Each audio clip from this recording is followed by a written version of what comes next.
Okay, so shall we make a start, because that gives people a little bit of time also to still come in. And thank you, Carol, for making sure we admit everybody. So good morning, everyone. My name is Marlies Poolman. I know we have a varied audience, both in person and online. So thank you for joining us for this session. I think the biggest thank you, and I will introduce you soon, is to Liz, who's come all the way from Australia. I don't think any of us can claim that we've traveled that far for this session. So thank you, Liz. So there are a few other thank yous to say. The postgrad staff here to help us set up and use the room. Richie from Prime Centre Wales to help make sure that Emma, one of our colleagues from London, and Liz can both be here. Carol for manning the admit button, making sure everybody stays on mute when you need to be on mute, and generally keeping us on track. Thank you, Carol. And then also to the Prime Centre Wales and the Betsy Charitable Fund for making sure that everything got funded that we need to do.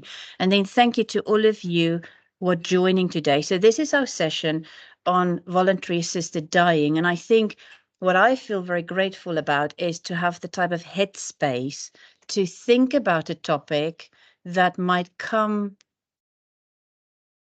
to directly impact on our work sooner rather than later. So think of this as an hour and a half of headspace about a big topic.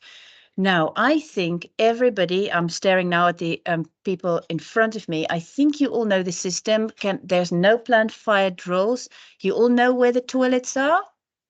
Yes, okay. And you clearly found the refreshments, and I think the cakes are now in the room. Are the cakes in the room? The cakes are in the room. We are so sorry to online colleagues. We've brought the cakes in to make sure that we have something to have afterwards. So many of you would have already been in the previous session where we talked about a different topic, and that's of lay care administration. But I also know that there are a number of colleagues joining just for this session. So I'm going to introduce Liz. Liz is a palliative care physician, and she has been for over 20 years. Over 10 years ago, she established Queensland's largest multidisciplinary specialist palliative care service in Metro South Health. And attached to that service, she developed the Brisbane South Palliative Care Collaborative, the research and service development arm of the clinical service. So currently, the collaborative is running 2 national palliative care grants, Caring at Home and Advanced Care Planning Australia, and we could hear a lot more about that in the previous session. But Liz is also director of Queensland Voluntary Assisted Dying Support and Pharmacy Service. And when we heard we have the privilege of Liz being in person in North Wales, and that she has that role as well, we asked her to please do a separate session for us so that we can learn from the journey that Liz has been through with that. I know it's a hybrid meeting, so we're going to do it. Liz loves interactive, but given that it's hybrid, we're going to say, let's see the presentation first, questions at the end, and we promise to be fair, like we think we've been the previous time, to make sure that chat questions, live online questions, and live audience questions, that we cycle between all those. So without further ado, I will ask Liz to say hello, and when Liz is ready, she will tell me when to start screen sharing. Okay. Morning, everyone. Again, I'm ready to start. That means IT support is coming in here. Let's see whether this works this time. So there you are. Then I just need to drag a little window here. And again, if you just use them, is that okay? Okay. Is that yours or mine? No, that's yours. Thank you. Okay. Morning, everyone. Again, my name is Liz Raymond, and I am a palliative care physician. I'm also the director of the Queensland, which is a state in Australia, the Queensland Voluntary Assisted Dying Support and Pharmacy Service. Just before I start, I'd like to say that I'm not here to proselytise or to change your opinion on voluntary assisted dying, simply to tell you the journey that we've been on in Queensland now for about the last 15, 16 months. And yes, I give the talk and then we have the questions, sadly. So please remember your questions if you have any. Okay, so just before, and again, before I do start, I would like to say I'm a public servant. I work for Queensland Health, and Queensland Health acknowledges and respects that voluntary assisted dying and other end-of-life options are complex. We know that people hold deeply personal views that are important to them about their end of life. And respect for all views of all people is central to successful translation in all end-of-life consultations, including those involved with VAD. So during this presentation, what I would like to do is to talk about what is VAD, that is how it's been defined in Queensland. I'd like to talk about establishing how VAD became established in Queensland, Australia. I want to talk about end-of-life care and VAD and what quality end-of-life care looks like.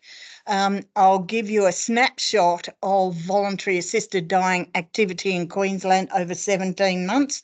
And I have to say, I only know about voluntary assisted dying in Queensland.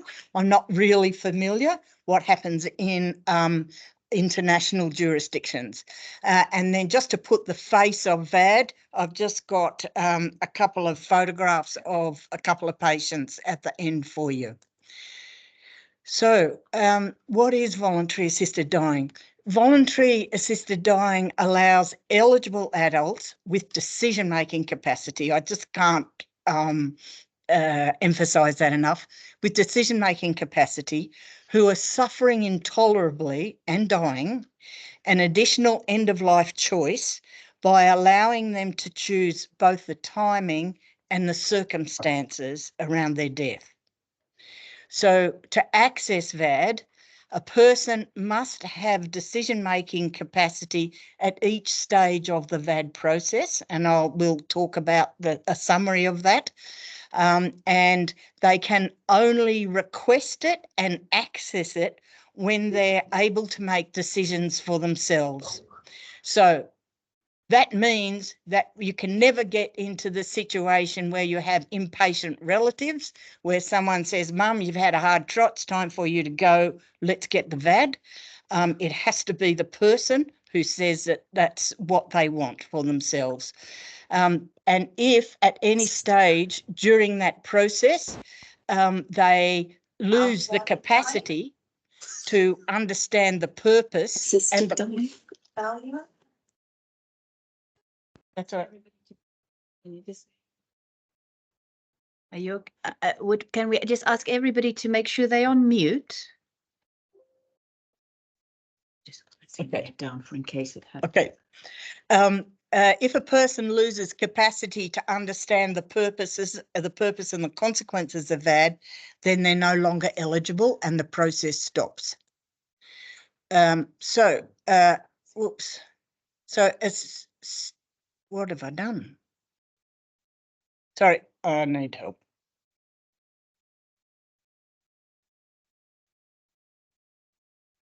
Where you wanted to go? Yeah, thank you. Brilliant. So now I'm just going to talk about establishing VAD in Queensland. And that has been such a journey well before I became involved. Sorry, Marlies, it does seem to be working differently. Oh, IT woes have not ended. Yeah, why? Usually it just goes red and then the next one comes. You can maybe just do next. I've no idea. Is it okay? I promise. Yeah, I don't know. Let's see what happens. You watch, wait, you won't do. Yes. You see? Didn't work. It's the way I click it. If it does that, just go for next. Override it. All right, Override okay. it. All right, so this gives you a bit of a timeline about what went on behind the scenes before VAD. VAD became implemented, enacted in Queensland on the 1st of January 2023. Prior to that, before September 2021, there were huge public debates about VAD. And there was a big parliamentary workforce set up, and they received thousands of submissions from the public and from interested parties about whether or not VAD should be legalised in Queensland. The survey showed about 80%, if not higher, of the public agreed with the introduction of VAD. So really it did represent a societal shift, if you like, within the public in Queensland, that's what they were asking for. So then there was a whole lot of legislation made around this with lots of safeguards, and that bill was passed in September 2021. And then all of this work happened. There are a whole lot of subcommittees set up. There was a subcommittee for hospices involved. There was a subcommittee for private hospitals. There was a subcommittee for religious bodies and conscientious objectors, the role of allied health, many, many different disability groups, many different subcommittees set up so that all their voices could be heard. And then a unit was created where all the work stream strategies were brought on board.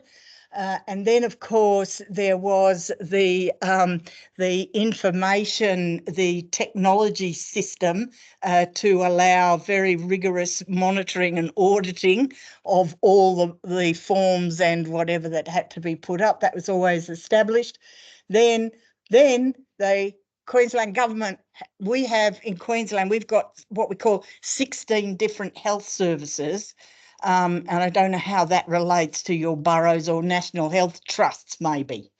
So anyway, we've got 16 of those, and Queensland Health went out to all the 16 districts and said, who wants to put up their hands to host the VAD service?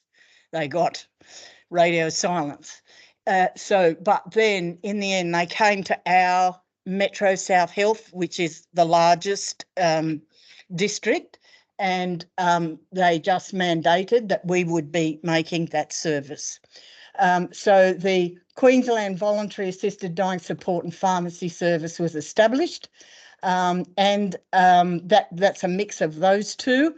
And then our job was to co-design the clinical guidelines, the model of care, how we were going to train people, and referral pathways that would underpin this.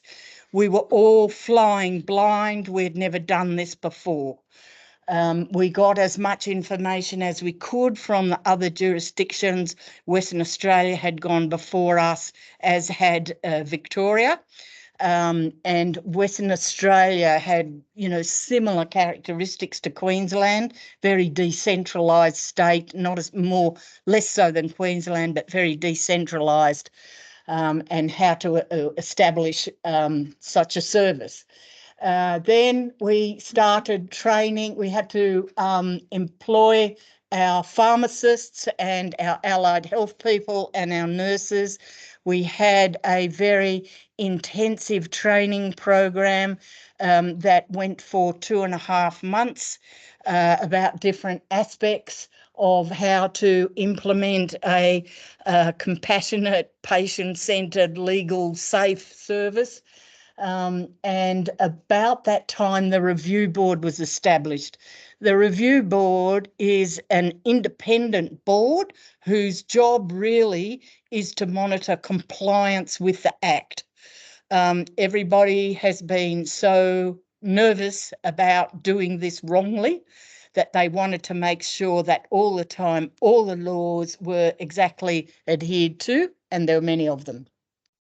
So the review board was then established to oversee how it was being implemented. And then we had big implementation forums. They had a couple of those, maybe 2,000 people attended. And then the people who put the doctors and the nurses who put up their hands to be involved in this, they would have to put in an application to undergo the training. They had to show all of their qualifications and whatever. That would go up to our chief medical officer, who would accept or reject those people. The ones who are accepted were then entitled to undergo training, which had 11 modules in it, and you needed on an open book exam a 90% pass on that before you were considered to be trained. Then that went back to the chief medical officer, who then told you were authorised or not, and that gave you access to other documents concerned with this process. So then then as well, what Queensland government said to the various HHSs, the 16 of them, they sent out something called the Health Service Directive, which is effectively you must do what we say you must do. And what they said they must do was that each of these HHSs had to set up a VAD service. Now, they gave them very little or no support to do that. So what the HHSs did, because exactly the same as here, everybody's pressed for the money and everybody's task focused. So in general, what would happen is the HHS would just pick someone, oh, you're a chronic disease nurse, you're working full time, you've got the VAD portfolio as well. And so these services were, in my opinion, not quite optimally set up across each of the HHSs, but they all ticked the box of the Health Service Directive. Then on the 1st of January 2023, the system commences. I remember that day very well, because I was sitting in my office really, really worried about what was going to happen. Didn't get a single call. So that was New Year's Day. However, since then, demand has just kept increasing for VAD. And so since then, we've been looking at evaluation and how we can support people in the community as well as healthcare clinicians about VAD.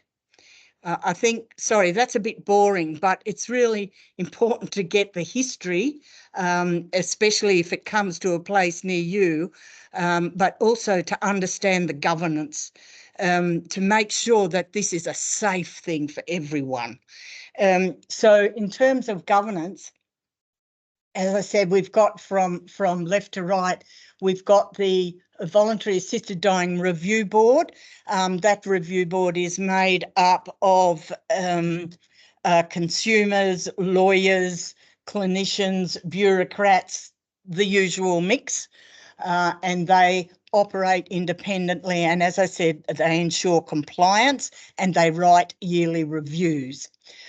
Down from them, and this is under Queensland Health, there's the Voluntary Assisted Dying Unit, and they really have a policy focus to make sure everything's going well. They provide secretariat services to the review board. They get legal advice when that's required. And they also look after the information management system for all of the forms that need to be filled in.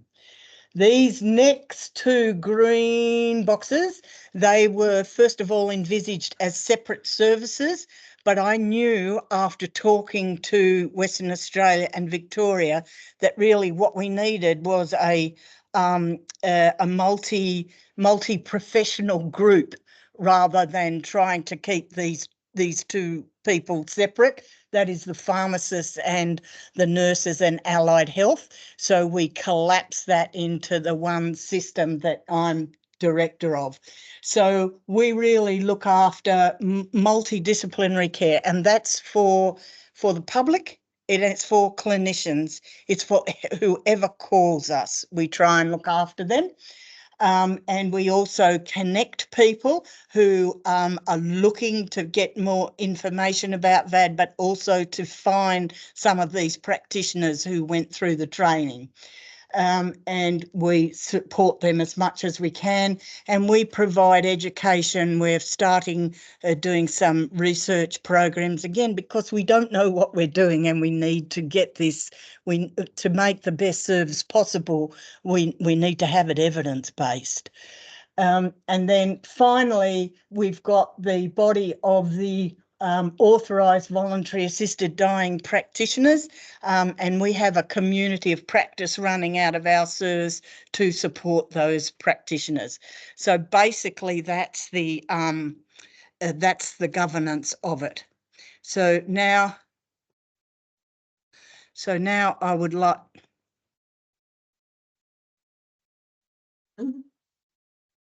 Slide is still thinking. No, I've done something else. Thank you. So now I probably want to get into an area that will interest you more. I want to talk about end-of-life care and voluntary assisted dying.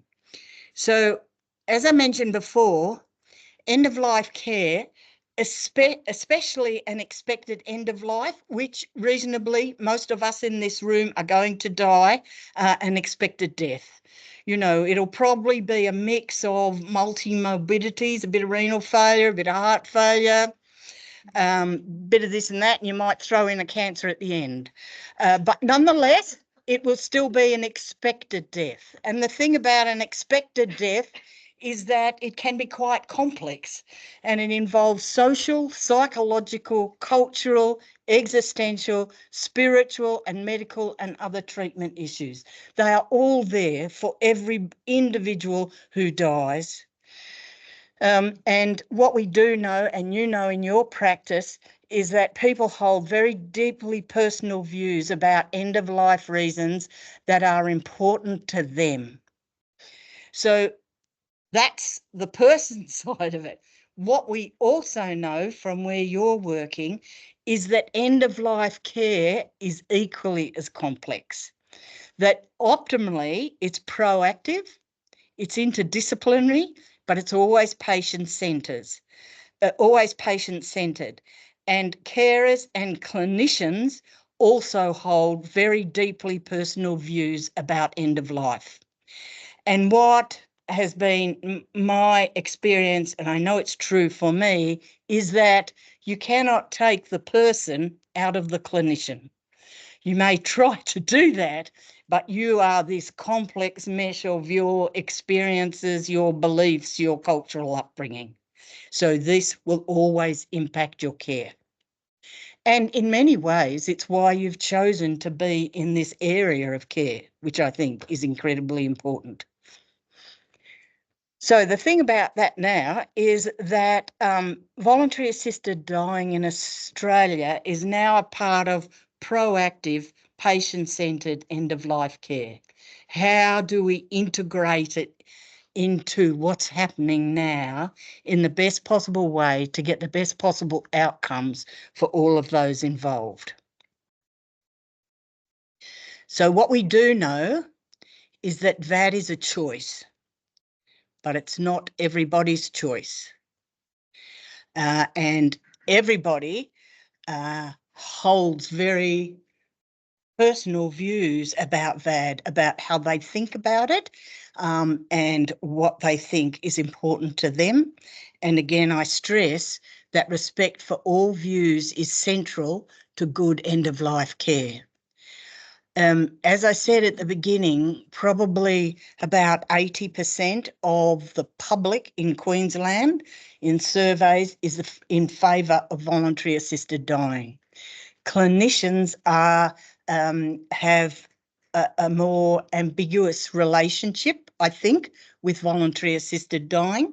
And I think I really like this this trajectory here that shows clinicians' views about voluntary assisted dying. They can move from, or it's anchored, this line is anchored by conscientious objection, and it's also anchored by conscientious participation. Conscientious objectors have looked into their soul, and for moral or philosophical or religion or spiritual ideas, they are not prepared. They are conscientious objectors and they won't shift from that. That's fine. Similarly, up at the other end, the conscientious participators have thought about it. It aligns with their moral compass. It aligns with their views and their experiences in life. And that's fine too. Now, the thing about what I really like about the Queensland legislation is that both of these anchor points are protected in law. So you are allowed to be a conscientious objector and you are allowed and protected to be a conscientious participator. The other thing about the legislation is that each of those groups have got responsibilities. If you are a conscientious objector, your responsibility is that, particularly if you're a doctor or a nurse practitioner, if you're talking to someone about end-of-life care and they mention voluntary assisted dying, or you may mention it to them, but because you're a conscientious objector, you can say, I'm not going to talk any further about this with you. However, you legally must refer them on to someone who they can talk to about it.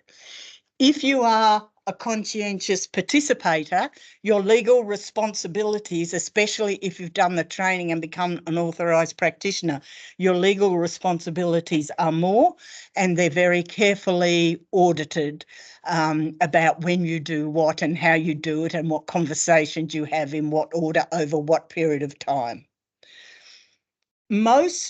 What I've found from talking about VAD is that most clinicians, they're not in those anchor points.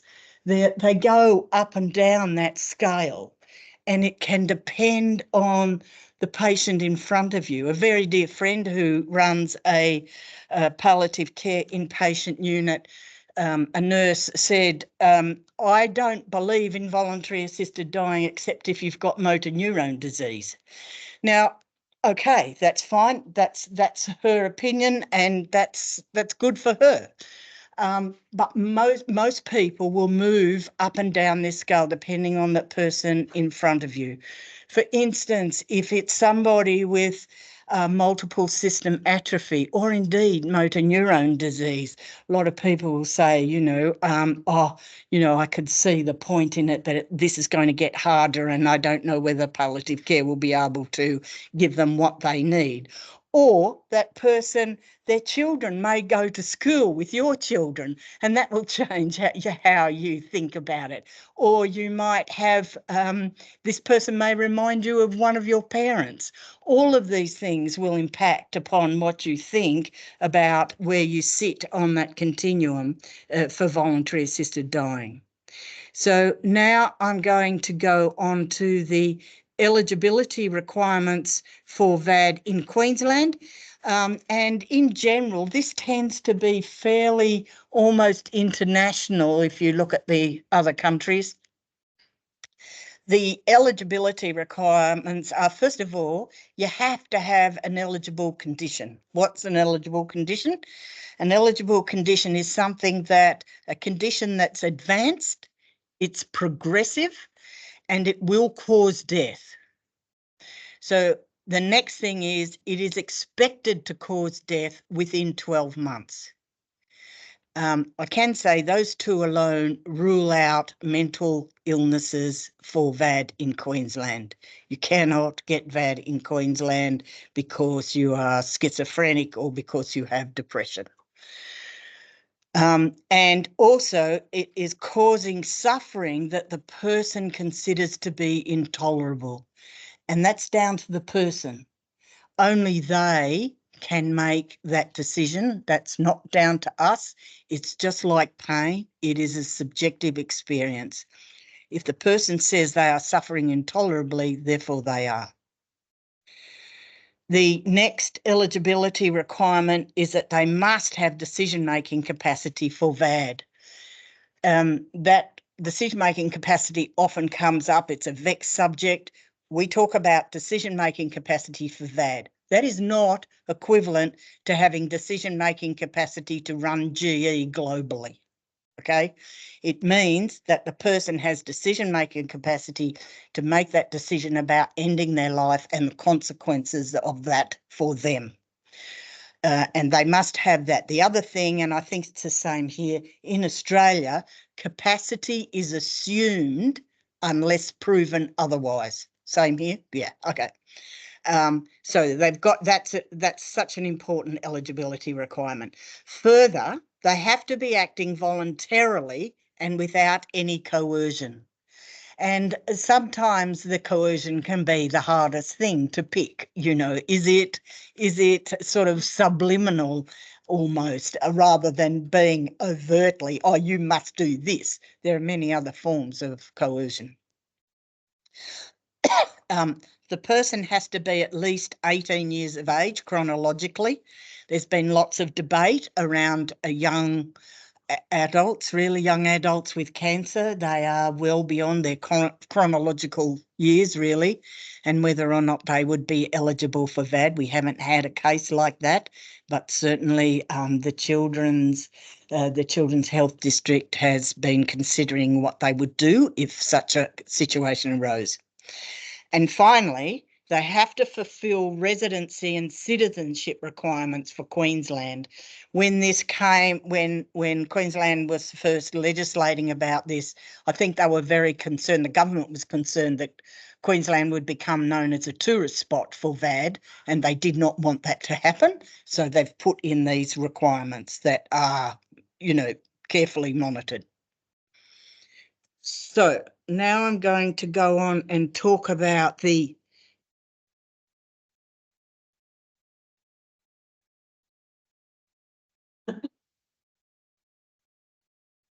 a summary of the steps. I just don't know what I'm doing. It worked all right last time. The moment I get up to Yeah, the system, okay. it's a systems problem. Oh, it'll give you a few steps. So this is a summary of the steps involved in the process. A person must make a request for VAD to a doctor or nurse practitioner. Now, in some states in Australia, only the person can bring up the subject of voluntary assisted dying. That's not so in Queensland. In Queensland, if a doctor or a nurse practitioner is talking about end-of-life care for someone in the last 12 months of their life, say, then the clinician can bring up the topic of voluntary assisted dying. So then the person has to make a request for VAD to a doctor or a nurse practitioner. If the doctor or nurse practitioner is a conscientious objector or they're not trained, then what they have to say is, I'm not trained or I'm a conscientious objector. Here's a number for you to call to talk further about this.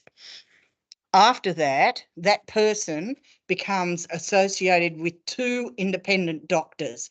Those doctors are called a coordinating doctor, and they're trained, or a consulting doctor, and they're trained as well in voluntary assisted dying. Both of those people have to agree independently that the person is eligible for VAD. If there's a question around prognosis or something else, then one of those doctors might send the person off for a determination from another specialist to make sure, or to get further support that their prognosis meets the guidelines. That's what those two independent doctors do. It's the coordinating doctor who does most of the care here, but the consulting doctor does their job, and then effectively they're out of the process. So after that, and I need to also point out that the person can change their decision at any time in this process, right up until they're about to ingest the medicine. So the person then goes away and they're given a form. Really, it just needs their signature, but it's sort of buyer beware, if you like. Have a think about that. And if you want to go ahead, then this is the second request. We need to have it in writing. And your signature, just the signature, has to be witnessed by people who are not involved in your estate. So in general, it can't be a spouse or it can't be somebody else in the family. So after that, the coordinating doctor then comes back into the picture, and they make a final assessment of the person to make sure that they're still competent, that they still want to go ahead, and they discuss about how VAD will be administered. In Queensland, in most states in Australia, but mostly Western Australia and Queensland, there's 2 methods of administration, and that can be an oral drink or it can be intravenous. So those methods of administration are discussed with the patient and a decision is made about how the substance will be administered. After that, the coordinating doctor then writes a prescription, and the substance is delivered to the person by one of the pharmacists from our service, and everybody gets education around that. And then at the time that the person chooses, the substance is administered. Now, we have the prognosis is expected to cause death within 12 months. We've been going for more than 12 months now, and some people still have their substances after 12 months.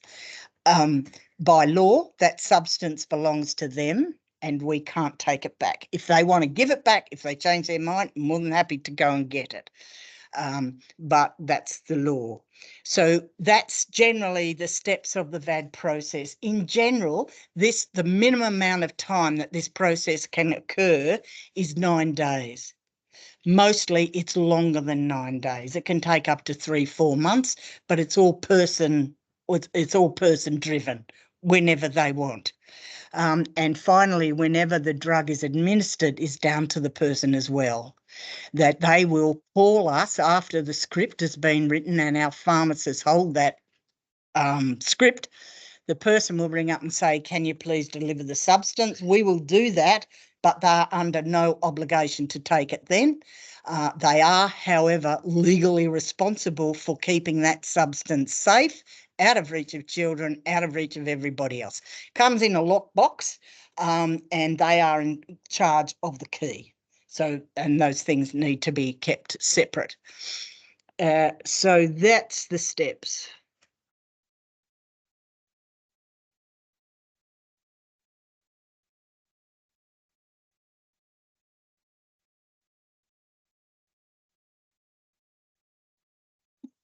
I was thinking if I just lift my behind off, is it just if you just next, it should go up to. I did next. I'm so sorry. It's like, I'm sorry, I don't know why it works. Okay, so now what I want to talk about is the relationship between voluntary assisted dying and advanced care planning, and this is some of the safeguards of the Act. First of all, as I said before, to access voluntary assisted dying, a person must have decision-making capacity. So therefore, a person can't make a legally enforceable request for VAD in an advanced care planning document. They can't say somebody who's got early or Parkinson's and they're showing a bit of dementia. They can't say when my dementia gets to the stage of I don't know my wife, then I want VAD. They cannot do that. Well, they can write it, by all means, they can write it in any of their advanced care plans that they want, but it is not legally enforceable because if you don't have capacity, then you cannot have VAD. So that's just one of the safeguards of the Act. Further, the request for voluntary assisted dying has to be made by the person themselves. So a substitute decision maker can't request VAD on behalf of another person. So a wife can't say, I know my husband's very demented now, but he's always said that he wanted to have VAD. I think that it would be fair that he gets VAD. That cannot happen. So that's sort of the background to it. And now, if I can turn this damn thing, I will go on and next. Is it the right or left click for next? See, here I am next. Click. Not do left click. Left. I've done many presentations. It's hard to believe, isn't it? Okay, now I'm going to talk about, now I'm going to talk about VAD activity just in Queensland, because as I say, I don't really know about anywhere else. We've been pretty busy. So As I mentioned before, we have these 16 different health service districts, and this just gives you an idea of the volume of requests coming across those 16 different health services. Our demand has not stopped growing, and it shows no evidence of plateauing. So what I would like to point out about this is that, first of all, the Sunshine Coast, Metro North, Gold Coast, Metro South, that's sort of our big population area, if you like. The rest is sort of decentralised in Queensland. So not surprisingly, most are coming from those urban areas. Most requests are coming from the urban areas. What I think is interesting is that you see the teal coloured ones, they are the practitioners who are GPs or other consultants privately. So what you can see from this is about 90% of the VAD work is happening through the public system. This is not the way it was envisaged by Queensland Health and the bureaucrats. For some reason, they figured that these GPs who don't get paid and there's no MBS item for it will just pick up all of this work. But this is very emotionally taxing, time-consuming work. And so anyway, you can see here that the majority of it is occurring in our big population centres, and it's occurring with Queensland Health employees. What's that up there? And what you can see up there too, which is interesting, of the 1,487 referrals that we've had, 587 or 42% have been for self-administration, and about 58% for intravenous administration. I always thought it would be different. I always thought that this is a private matter, that people who wanted VAD would get a self-administered substance and do that in the bosom of their family in their own time. That's not the way it's turning out, and the trend is becoming more towards IV as time goes on.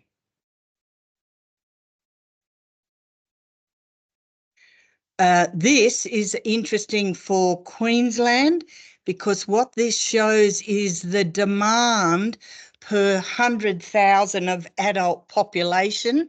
And these names won't be familiar to you, but so let me tell you that the ones up the top are our rural regional areas. So disproportionately, more people from rural and remote areas are choosing VAD. What's that about? There's a lot of PhDs in there. I think, you know, in general, people from rural and remote do worse in a lot of health areas. They are later to be diagnosed. They have less access to treatment. Whether that's got anything to do with it, I don't know. Is it the type of person who lives in these places? You know, they're very pragmatic, tough people, really. I just don't know, but there it is, and that is becoming more and more obvious with time.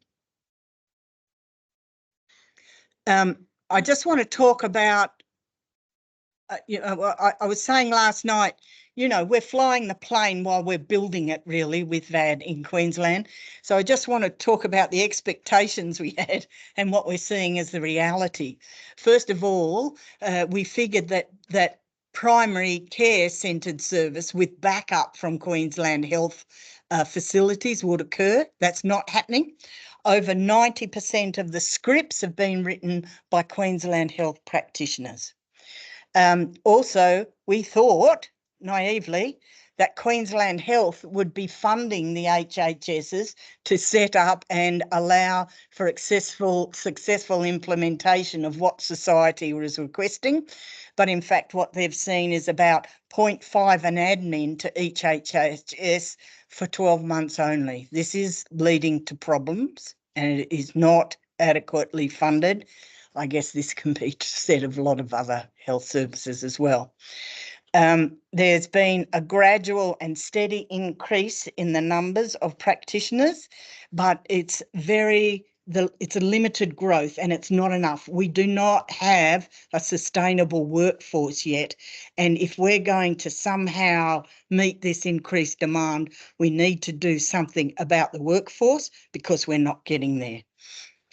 I don't know of anybody missing out at the moment, but what's happening is that the prescribers who we do have are burning out, and that's a problem. We also had this expectation that the VAD rates would peak and then subside. What we were expecting was in January we'd get a peak because people were waiting, and then it would go down and then maybe come up and plateau. That's not happening. It's just gone up and kept going up. So we've had a steady increase in that VAD rate and no plateauing. So some of the issues that we need to negotiate, first of all, in Queensland, we have an unknown demand, which does keep increasing. And interestingly, what happens if somebody is undergoing VAD, then they might talk about it to other people. And especially in the rural areas, you'll see a pocket of demand when one person asks, and then, a couple of the neighbours will also ask. As I said, we've got a limited supply of authorised practitioners.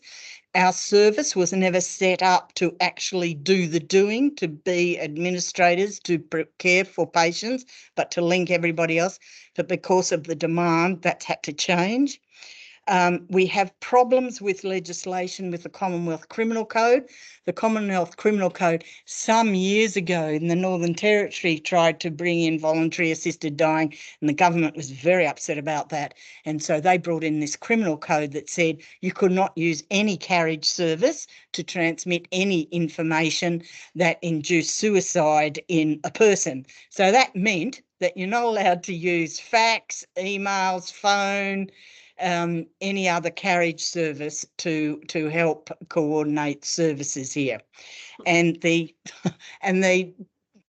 problem that happened was Queensland Health said VAD is not suicide. They legislated that. They said VAD's not suicide, so the Carriage Act doesn't apply. But then recently the Commonwealth just made a new ruling and said, yes, VAD is suicide. So what we've got now is a standoff, if you like, between Commonwealth law and the law in each of the states. How that's going to be resolved is well above my pay rate. But it needs to be resolved. And the next one is clinicians' beliefs and responses to VAD. This is a hot topic, and it can make for very poor patient outcomes, especially in my area of palliative care. If you have a palliative care clinician who is a conscientious objector, and it's interesting, it's like the patients pick this up through pheromones or something. They don't actually have to say it, but the patients know, so they don't talk to their palliative care patient about wanting to find out about VAD. And then if they do go off and have VAD, then the palliative care feel like that they've failed in some way or something dreadful's happened, and that makes for very poor communication and interactions between the services, which I'm working very hard to see if we're just to say we are all looking after the patient. Can we do it we all say we're patient-centred. Let's keep that dogma. And the relationship between palliative care and VAD is it's better in Queensland than it has been in other states, but it can be problematic. So let's talk about VAD and I apologise if you find any of these cartoons offensive. That's just what happens in Australia. So VAD is legalised and operational in all Australian states. And as I said, that interaction between VAD and the palliative care interface continues to attract debate. and with a very vocal range of opinions. In some services, it works extraordinarily well. A lot of it comes down to funding. For instance, a palliative care service might say, if the person's having VAD, then why should I be involved in bereavement care?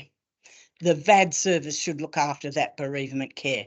But they have been providing that care right up to that point. So all these sort of interactions, if VAD comes to a place near you, you will need to negotiate all of these issues.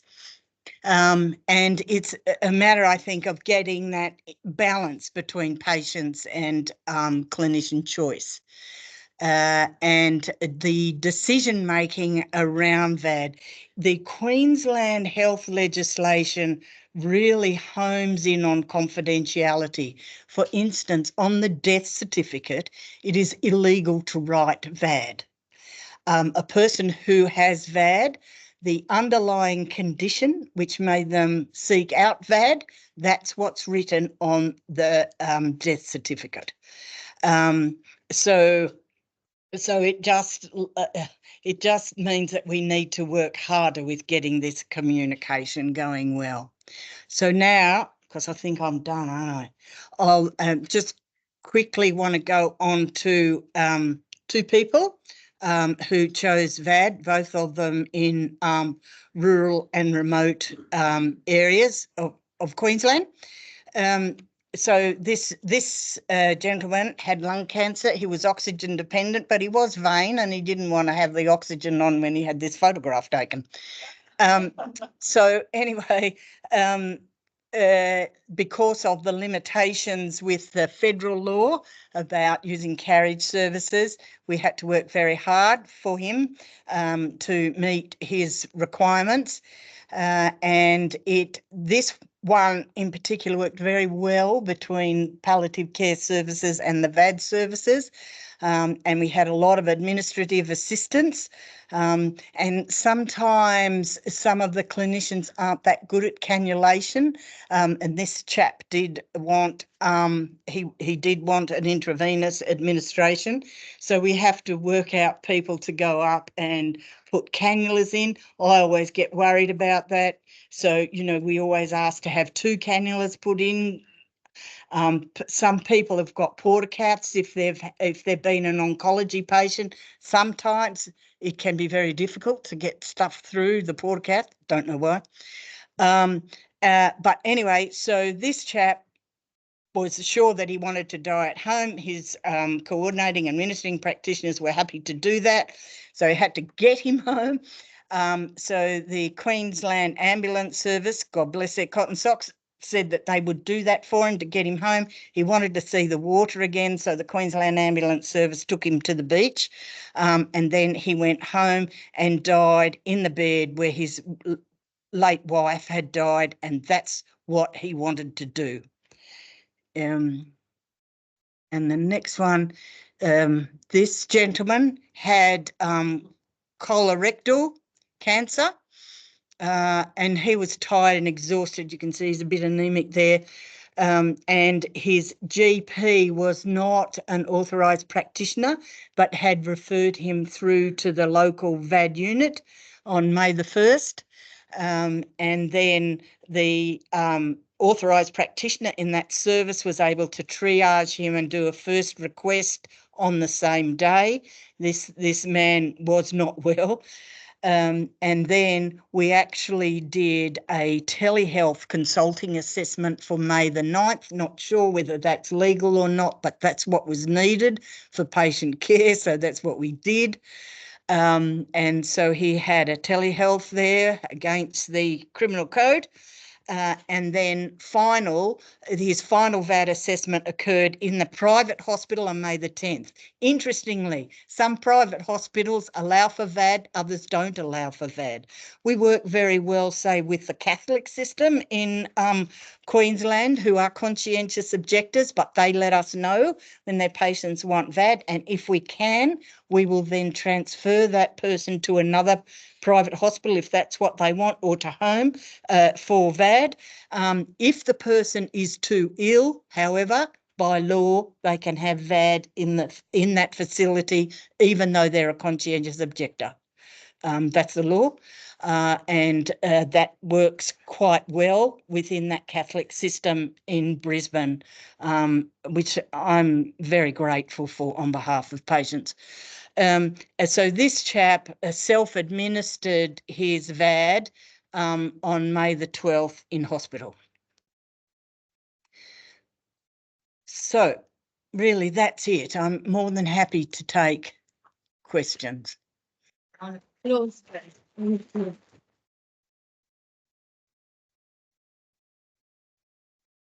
So I hope I've stopped sharing. Have I stopped sharing? Brilliant. We've also frozen a bit, haven't we? We're moving again. Thank you so much, Liz, for that, and for the headspace as well. So I think what we'll do, if that's okay with you, like we did the first one, we'll pick a few, say 2 chat questions, then we'll do live audience, and we'll do online audience. So let's see what's in the chat, Liz. It's just loading. So the first question is from Carrie, or a comment from Carrie. 80% of the public are in favor. What is their understanding? As mindful research in this country informs us that members of the public consider palliative care, removal of NIV or DNA CPR as assisted dying. Okay. What is their understanding?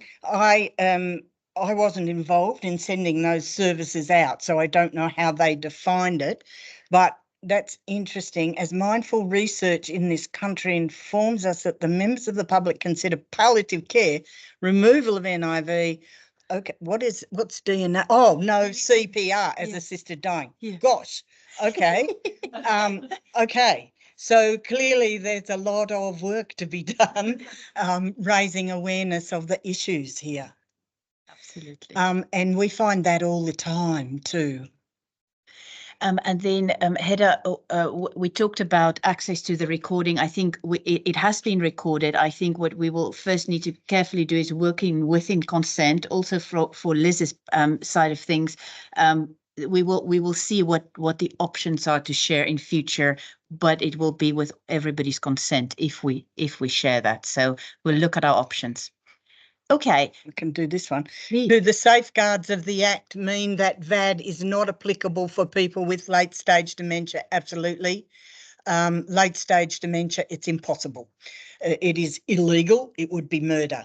It's the middle bit where we know that capacity can fluctuate with dementia.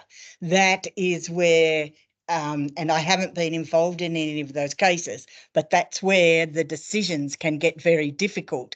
And I suggest to practitioners that they really need a geriatrician involved there to make sure that this person has capacity for VAD. So shall we go on to questions from the audience? But you and I need to be really good, because in the previous one they said they couldn't hear it from the floor, so we have to summarize the question from the floor. Okay. So go on you go, Jess.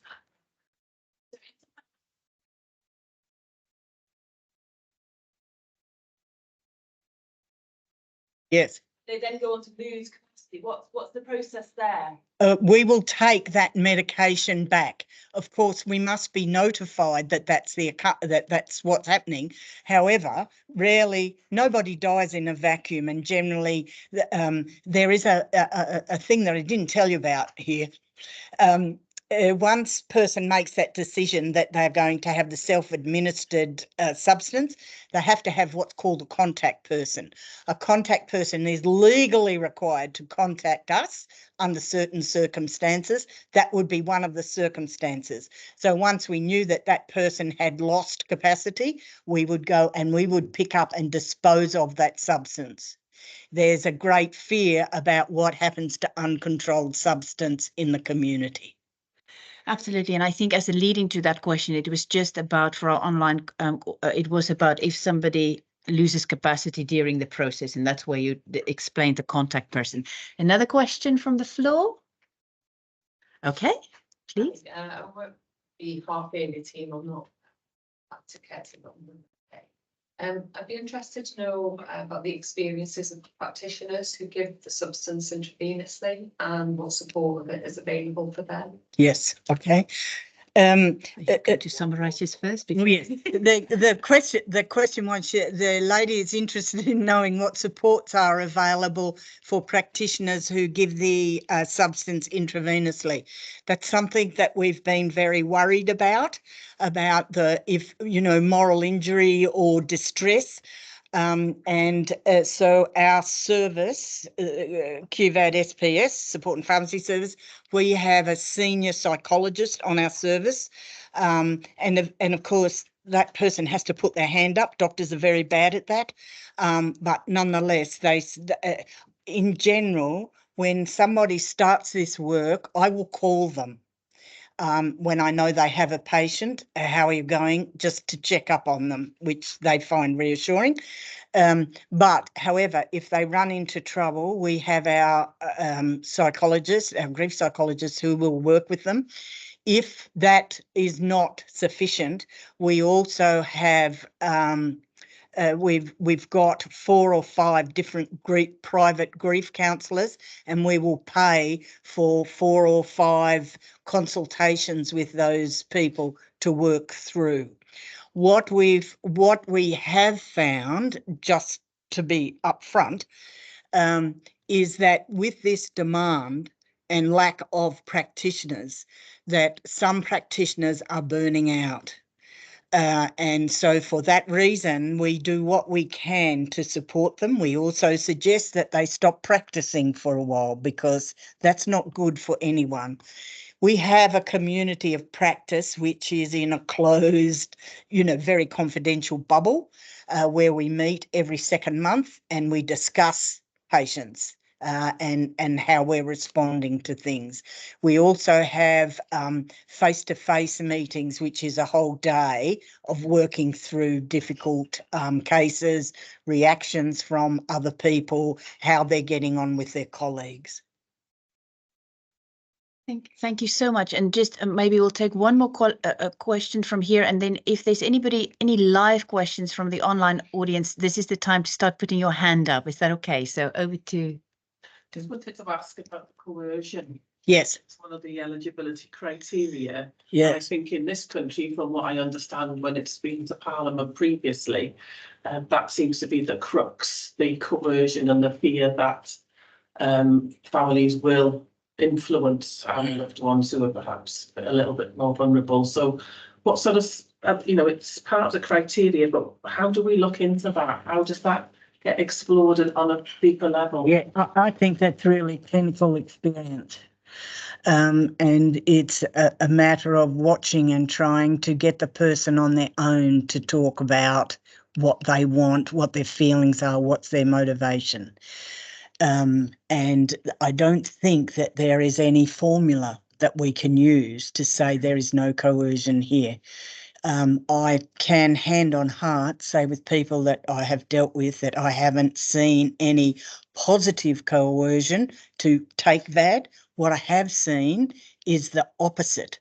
That is, I'm not going to tell my daughter, son, wife, whatever, that I'm going for VAD. And we're tired if people say that to us, because confidentiality is 100%. If they say, I don't want them to know, that's it.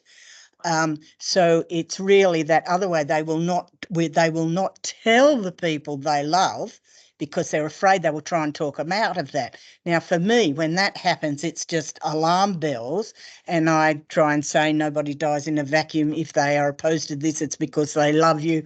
Please, please talk to those people about it. Sorry? Yes. Nominate a contact person. You have to. Dementia. Everybody has to nominate a contact person. Everybody must nominate a contact person. So at least one person knows. But it's like not telling the palliative care team. And I say, please tell them, this is communication is all we've got. Everybody here is trying to help. But that can, there was one case that I was just a little bit concerned about in terms of positive coercion, and that was with a Death with Dignity group. you know, because they're big advocates of VAD, and this lady was in the upper echelons. And I was just a little bit worried, you know, is she being turned into a martyr for the cause? But then over time, I became less worried about it. But nonetheless, that's the only one where I sort of thought, oh, there's positive stuff, positive coercion happening here. Thank you so much. So that was all about coercion. I'm thinking I can see a hand up. Joe, you've got your hand up. Are you okay to unmute and ask your question? I think our sound is okay, but just say hello first and then we'll see whether we can hear you. Hi, this is Jo. We can hear you very well. Thank you. Go ahead. Hi, thank you. Just a few little questions. Once people have taken the oral or been given the intravenous, how long does it take before they die? And with that, do they ever need symptom control measures? Do they never need the anticipatory meds to manage the symptoms? Good question. Very good question. In general, the oral administration is quick. It's about, in general, most people are dead within 15 to 20 minutes. It is a very easy, comfortable death. There's no cane stoking. There's no rattly breathing. In the back of your truck, did people pay extra? Yeah. How much extra? Oh, Yeah, hang on, let me on just delivery alone. hang on. What now? No, no, no. I have muted our colleagues. Go ahead. So it tends to be a fairly quick and comfortable death. IV is a little bit quicker. There are, however, and we've certainly looked into this, there's a tail end of population, you know, it's normally distributed, but some people, and I don't know why, you know, you look at body mass, you look at bowel obstruction, but some people will take a few hours, but nonetheless, they never regain consciousness and they always look comfortable. We have had one lady who we keep saying it's a 30 ml drink, and we say it tastes awful, drink it quickly and then have your favourite drink afterwards. This woman, I don't know what happened, but she just took what, and I wasn't there, so this is all third hand, took what appeared to be a sip of the medication. She started to cough and then she wouldn't take any more. Then that was it. She couldn't take any more. She became unconscious. Now, then we were really concerned about that lady for side effects. One of the side effects of these drugs can be some seizures. So we used anticipatory meds for this lady because we were afraid of those seizures. We had another chap who was an alcoholic and with pancreatic cancer, and we say to people, don't drink anything beforehand. You need to take this stuff on an empty tummy and make sure you don't have any milk products. But this man had 3/4 of a schooner of scotch beforehand, unbeknownst to us. He took the substance and he vomited. So we didn't know where we were with that gentleman, and his mother was absolutely distraught. She said, you know, she was so upset that he might have to go to hospital or that he might live through this. And again, for that man, we used some clonazepam, and so that was a slightly longer process. Thank you. And of the prescriptions that get issued, you had a total number of prescriptions. Do you know what proportion are used and not used? How many people get it as a sort of safety net? Yes, I get it. About 30% of people who have been prescribed the substance don't use it. And they die a natural death. It's interesting to see people once they have been ruled as being eligible, and they just the relief is palpable. And it just allows them to go on. I have a colleague who's been, who was an authorised practitioner who's been diagnosed with a rare thymic cancer. and has his substance. And what he said to me is, having this has given me the courage to have different treatments, knowing that I always have this option. It does seem to be about control and relief of perceived worsening suffering. And just one final little thing, then you talked about being eligible and the relief that comes with it. Of people who approach the conversation and get assessed, how many are eligible and how many are not eligible? That I would have that somewhere, but I'm sorry, I don't know. No, don't worry. Thank you. Yeah. Oh, Thank you. actually, sorry, I've got it written down here. In our first year, we had 1,457 first assessments and 591 deaths. Thank you so much. I think if that's okay, I know there are hands up here. I'm going to take 2 more questions from the live audience if I can. Let me just figure out who's got their hands up. Louise, I think. Are you okay to unmute and ask your question? Yeah, hello, hi. I just wanted to ask, I'm a Macmillan palliative care specialist nurse, and I would be a conscientious practitioner and I support people's choice. My only concern is the patients who have the lockbox at home, and do they hold the key for themselves, or do they have to call someone to come and open the box? Because if it's the former and they've got the solution at home in a lockbox, but they change their mind, what's to stop a family member from opening the box and administering it covertly? Because then that would be murder. That would be murder.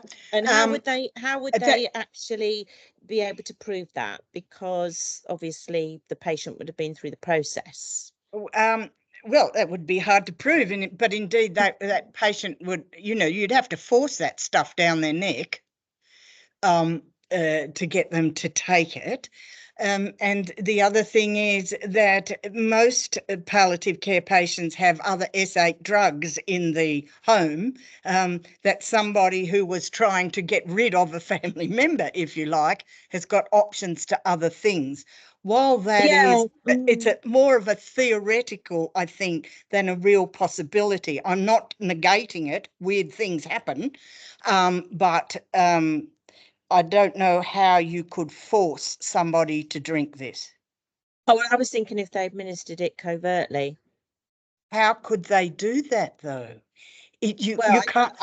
I don't know. Okay. I don't know what is the substance that you use. What is it that you actually use? I'm not allowed to say that in a public space. However, if you look up the MAID website in Canada, they've got all the drugs listed there. This stuff is the worst tasting stuff you have ever tasted. There is no way, I'm 100% confident about this, there is no way that somebody could covertly get you to drink this stuff. Okay. It's revolting. Okay. It's revolting. Fair enough. Brilliant. Thank you so much. And I think, Karen, you've got your hand up as well. Hi there. Yeah, I was just interested in whether you're aware of any comparative bereavement studies. I think I'm just aware of local media coverage recently that focused on negative experience where the family had been in disagreement. That was on our televisions last week. And so the bereavement experience of the family was focused on. But I haven't heard much of the voice of other bereaved relatives, and I wondered if there was evidence about the balance of that experience for loved ones. Yes. So I don't know about that case. I'm sure that family dynamics, like any death, family dynamics will come into these deaths. And that's why I keep saying to people, let's talk about it. Let's talk about it, And I don't, in particular, I think people who are kept out of the tent, they're the ones who are going to have the poor bereavement experience about this. And so I think it's just trying to deal with that any way you can, because this is the universal human condition. You know, we're never going to get really good outcomes across every case. Thank you so much. And for now, I'm going to flip back to the floor then, and then we'll take some chat questions. Kate, I think your hand was up. I was going to say, just that you haven't told.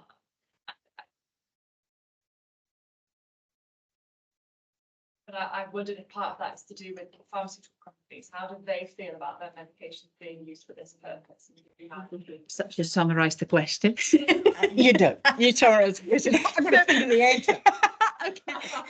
So, the question from the audience was just noting. It was noted that Liz isn't allowed to say the name of the medicines, but the question then comes: how do the pharmaceutical companies feel that the medicines are used this way? Oh, pharmaceutical companies or pharmacists? No, The manufacturers, they're interested in making money. I haven't heard of any of them being conscientious objectors. Sorry.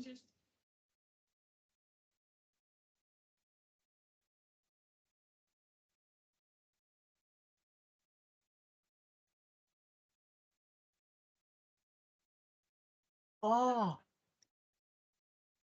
Okay. Okay, so please, there's an enormous difference, isn't it? The people on death row don't really want to be there, you know. Okay, no, we haven't experienced any of that. We have had experience with, because we have to get our medications through our central Queensland health pharmacists, and we've had pharmacists working in those central areas that say, I'm not touching this, I'm a conscientious objector. And so the pharmacists who work for us, it's been very interesting pulling our workforce together in our particular service. And most of our pharmacists have come from one child palliative care, and mostly palliative care services or people who've had experience with death. Lee? Matthew from Hospice UK. I'd just be interested to hear the responsibilities of charitable voluntary hospices in Queensland and how they've responded. Yes. Okay. And don't answer. The question is about the role of charitable hospices in Queensland in this whole process. Yes, thank you. That's been variable. Our charitable hospices in Queensland have a community of practice, and they talk about this. But what we've found is it's different in different hospices. Some allow it, others don't. There's one particular community hospice that's being run by their manager is a conscientious objector, and if that person thinks that one of the patients coming in has asked for VAD, then their admission is blocked.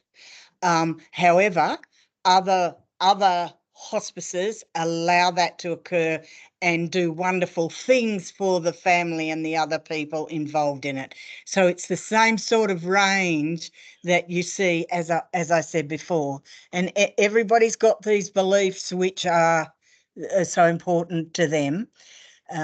But I think in general, our hospices are in favour. There's another hospice that I know of, sorry, now that you've tweaked my memory, where the staff on the ground are in favour, but the board is anti. So that they're trying to work out that nexus. Jess? Have there been observed any shift with the hospice and patients who don't want VAD and want to be in a safe place? Has there been any stigma around that? Because I feel like we spend a lot of time in hospices persuading patients that we aren't going to, that they're safe there and that we're not going to try and shorten their life in any way under then this is obviously very upfront. but how's that perceived by the public and the people using the hospices? So this is me summarizing that. So this is about maybe in hospices we spend some time to explain to people that they're safe there. We will not do anything to shorten life, etc. But certainly in some of the Queensland law hospices, the way they support it, and how is that perceived? Almost how is the role of the hospice perceived, if that includes and the relationship? I haven't seen that activated anywhere. I think that most people, as they approach death, they become very real, very much themselves, very online, and what they want is the best care for themselves. And I think and I don't know, I'm just talking off the top of my head here. I mean, I haven't seen any evidence that they might mind about what care that patient next to them is getting, especially when it's a voluntary decision that they don't have to have VAD. I can't emphasize enough that it is a choice. It's about autonomy. You don't, there is no place where you're more likely to have VAD than not have VAD. Okay, so what can I do one more question from the floor, and then we've got online questions. Kerry, I'll come back.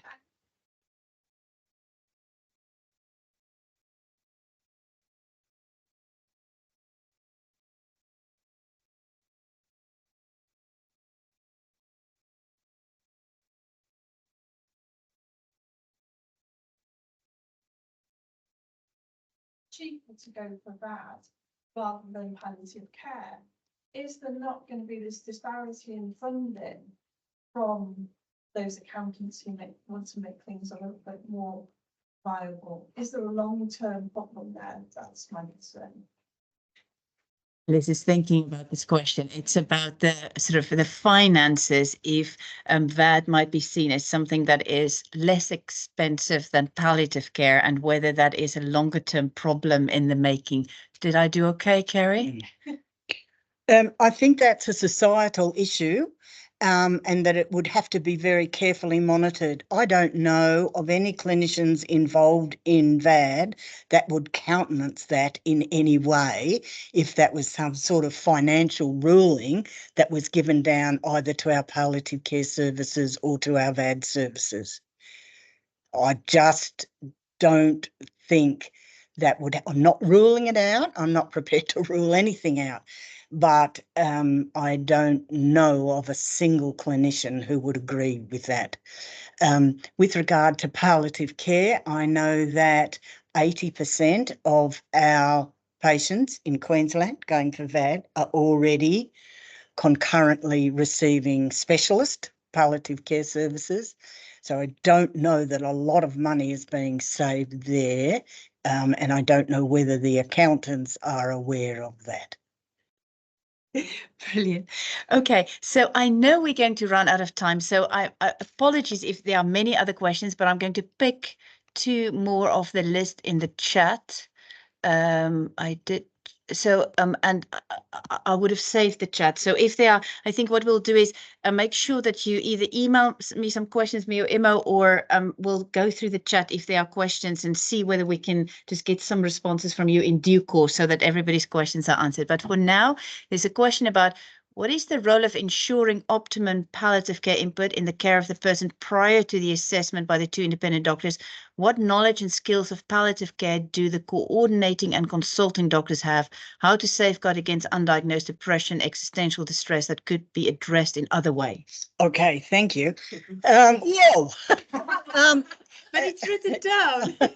What is the role of ensuring optimal palliative care input in the care of a person prior to assessment by the two independent doctors? That is down to the specialist palliative care services. And as I said, most of our patients are receiving specialist palliative care services already. So I really can't answer for them. I can only assume that they are providing optimal patient-centred care as they do for everybody else. What knowledge and skills of palliative care do the coordinating and consulting doctors have? An enormous number of our authorised practitioners have palliative care backgrounds, but not all of them. Interestingly, quite a few of them are anaesthetists. But they don't do much of it because, and this is a financial accountant problem, because in the public system, anaesthetists have got a list, right? And that list makes a lot of money for that hospital. So there's no way that that hospital is going to release the anaesthetist to go and do a home visit to have a chat about VAD with a community-based patient. But many of our authorised practitioners do have skills in palliative care, and certainly all of our staff do. I think that would be fair to say. All of our staff have got that. How to safeguard against undiagnosed depression, existential distress that could be addressed in other ways. I think, again, that's good person-centred care. I don't think that you can legislate for that to protect against existential distress. I believe all of these people who are requesting VAD have existential distress that they can't resolve any other way, either with the best palliative care services or not. And undiagnosed depression. I think many terminal illnesses will there will be an element of depression with it.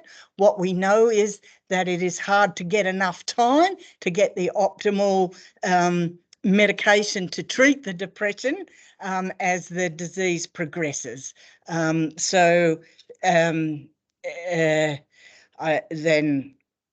How to safeguard against undiagnosed depression. I think it's good care. Again, I would have to go back to 80% are being cared by specialist palliative care physicians. And just because I saw one more hand up and we've got time for one more question, and who better to give that question to is to Alison. Please, Alison, who's hosting us here. So, I guess I was just wondering, and I guess you know, you've talked around the eligibility criteria, and it's been really good to hear about it. But do you ever, you know, obviously there are lots of slippery slope arguments. Do you think there is a risk or a potential future consideration circumstance in the future where those eligibility criteria may widen? So I'm thinking around, you know, maybe it isn't about somebody who's expected to die within 12 months, but they may well have what we would cause as, you know, intolerable suffering.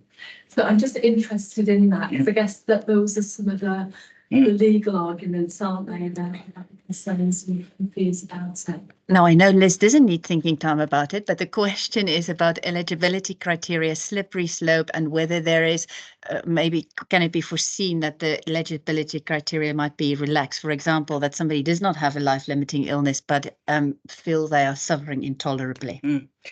I certainly hope that never happens in Queensland, and I can't give you any guarantees on that. I haven't. I know the slippery slope argument is mentioned in lots of places, particularly with regard to Canada. But I would consider it to be all of our responsibility to make sure that those slippery, regardless of where you stand on this spectrum, that it's all of our responsibilities to make sure that that doesn't happen and that everything stays within the legislation. I think that if this is a societal shift that we're making, then it is up to society to keep it as safe as can possibly be. Thanks for the question. Brilliant. Oh, if I can find my mouse. On that note, I think, and it's exactly on the dot 1 o'clock. Imo and I wish to say thank you to Liz again. Thank you for gracing us with your presence here, and Peter here with Liz. And we hope you have safe travels from here onwards. And thank you to everybody who's joined here and online. Goodbye.